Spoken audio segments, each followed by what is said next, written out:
Pri izbiri prezračevalne naprave je predvsem treba razmišljati o kvalitetnem odvodu toplote oziroma rekuperaciji toplote, vračanju toplote nazaj.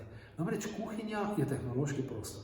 Mi imamo tu zelo energetsko bogat zrak, ki je sicer onesnažen, ampak odvajamo ga na prosto in namesto njega dovajamo sveži zrak. Ta sveži zrak seveda moramo po zimi dogrevati in zakaj bi zdaj to energijo metali stran, ki jo mi sicer skozi tehnologijo, skozi kuhinjske aparate dovajamo na prostor. Mi lahko vso to toploto vrnemo nazaj, veliko nje, ne vso, ampak veliko. Seveda, če tega ne bi delali, bi to bilo zelo drago.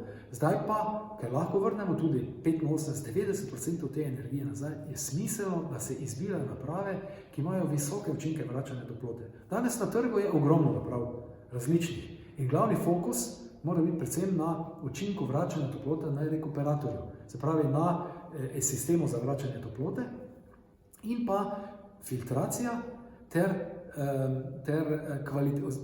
kvaliteta izvedbe same naprave. Ne?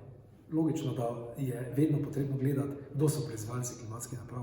Ne? Da moramo kitajskega proizvajalca kupiti, ker že vemo takoj, da je vprašljiva kvaliteta. Če evropskega kupimo, že lahko malo gledamo, kaj in kako. Danes so teh izkušnje so. Na trgu je ogromno, tako kot vse posode, tudi na tem trgu ogromno proizvodov in je treba biti pazljiv.